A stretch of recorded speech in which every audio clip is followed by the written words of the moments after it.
Ryan McGee, very thoughtful writer at ESPN.com, co-host of Marty and McGee, the SEC Network and ESPN Radio. And he wrote some things about what's going on with the SEC and Oklahoma, Texas. Bigger's not better here, Ryan. Did the SEC have a good week this past week? The SEC had a great week. Listen, you just said it. I co-host the show on SEC Network. I had a great week. Paul Feinbaum had a great week. A lot of people had. Greg Sankey had a great week. But the question is, and this is what I worry about just in the entirety of sports whenever there's big changes, is it good for everyone else? And what made me think of this, interestingly enough, was what Nick Saban had to say a few hours before we all found out through the Houston Chronicle for the first time about Texas and Oklahoma. And he was talking about NIL, and he was talking about the transfer portal and expanded playoff. And he said, listen, all of these things benefit Alabama. But then he started talking about Kent State, where he went to school, and Toledo, where he was a head coach. And you're a Dayton guy. And Jimbo Fisher started talking about Samford. These guys worry about how this affects everyone, not just them. But at the end of the day, yeah, great for them. They said it. But the question is, 10 years from now, will this have been great for everyone? If you got an honest answer out of Nick Saban and said, are you happy Oklahoma and Texas are in the SEC? What do you think Coach Saban would say? Nick Saban is all about how do I get to the playoff, whether it's 4 teams or 12 teams or whatever. It's why every player on his team will more than likely have a shot in their arm, a vaccination by the time they get there. He can't officially say it. That's how it's going to be. Nothing's going to stand in the way of him getting to the playoff. So if this is an obstacle to get to the playoff, then he ain't happy. But if a win against one of those teams, and he clearly is not scared of anyone, if a win against one of these teams is what's going to get him to the playoff, then he's all about it. But I think initially, yeah, you're looking at the schedule and you're thinking, okay, there's a week that I'm probably not going to play Mercer, or even schedule Miami in the opener.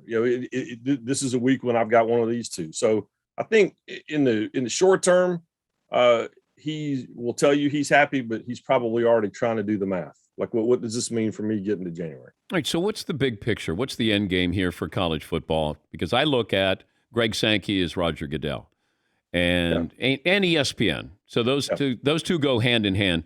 But it feels like we're headed towards the NFL model in college football, where you're going to have maybe 40 schools. You're going to compete for 16 playoff spots. You're going to have conferences. You're going to have, USC plays Ohio State in week 1. Mm-hmm. Ohio State plays Oklahoma in week 2. Like, you're going to have, and the smaller schools are going to be relegated.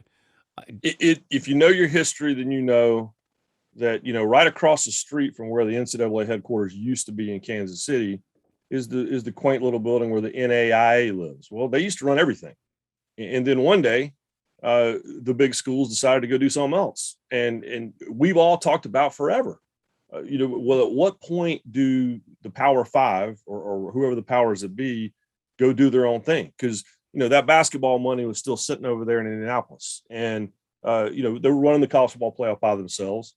They liked the NCAA being the bad guy, even though they were on all the committees. The NCAA, the asylum's run by the inmates, and it was a very convenient scapegoat.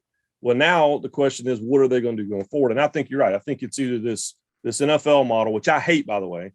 NFL is great, but college is on Saturday and NFL is on Sunday. That's why I don't like a 12-team playoff. It just feels like the NFL playoffs. It's not different.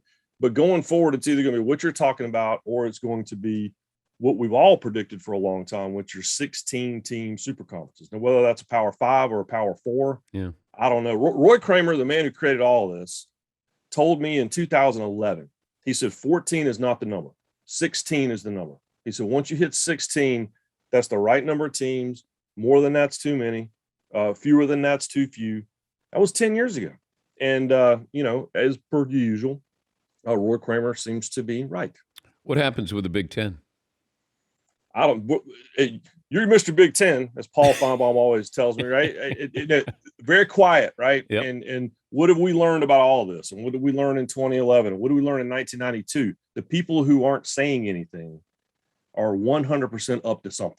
And so, yeah, no one at the Pac-12 would have said anything about anything if they hadn't had media day just now. Yeah. And so everyone's being very quiet. And as you know, as Greg Sankey taught us all a week ago today, the quietest person is probably the person that's up to something.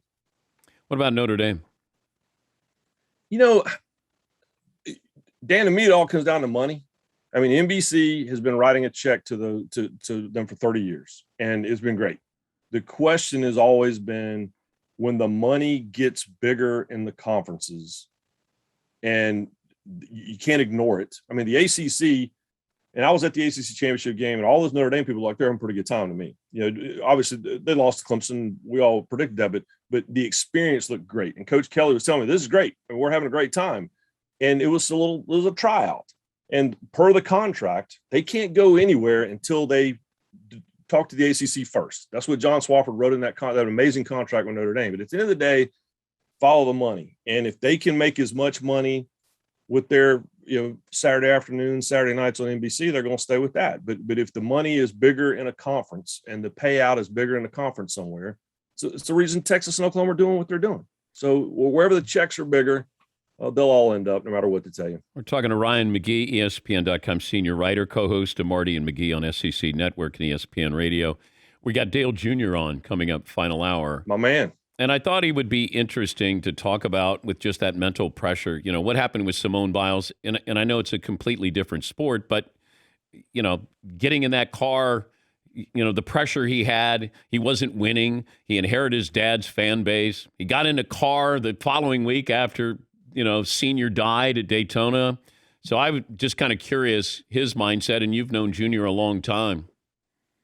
When I had the incredible honor of helping Dale write his book a few years ago, Racing to the Finish, he and I both learned so much about mental health. And we both agreed that whether it was the loss of his father or whether it was the loss of my mother in Monroe, North Carolina, around that same time, we both wished that we had known more about mental health when we experienced those things as kids. And his perspective on this is amazing. And it's not just a physical injury, which is what he suffered time and time and time again, and ultimately pushed him out of the race car. But it was what you're talking about. And what we both learned, through his doctor, and he'll tell you all about Mickey, is that, stress and mental health is the greatest contributing factor to not being able to heal physical health. And if you go back, you go back now and listen to what Simone Biles was saying, that's what she was saying.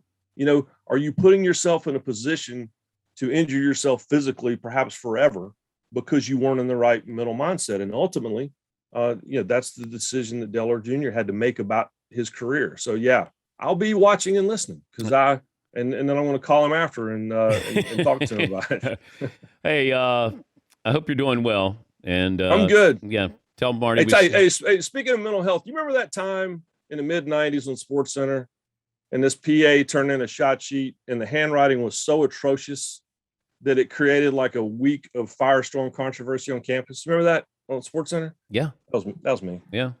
Yeah, and you taught me a great lesson about attitude that week, and I have remembered it ever since. And hopefully, my mental attitude has been better. What was my advice? Don't be. I think it was when I come to you and tell you that your handwriting is atrocious, you probably should listen and not be so defensive. But in my defense, I was 23 years old. I think 6 months earlier, I was sitting in Western Civ class. So.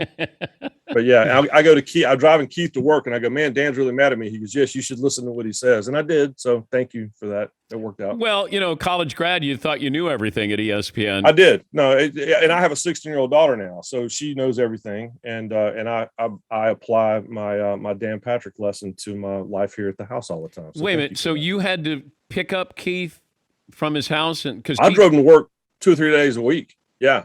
My first day as a PA, I walk into the newsroom. I've been watching you guys all throughout college. I walk in the newsroom, and Keith is putting flyers in the mailboxes because the Southington Cab Company has increased its rates, and he's right. So he's looking for a ride to work, and I just come from Al Jaffe's office. I still have my tie on, and I go, "Are you serious?" And he said, "Yeah." I said, "What time do I pick you up tomorrow?" So I drove Keith to work for the whole 2 years I was up there. Yeah. I'd be like, man, Dan's mad. Should I be worried? He goes, yes, you should be worried. You should talk to Dan and get this straightened out. I said, okay. Thank you, Keith. You could write a book about that.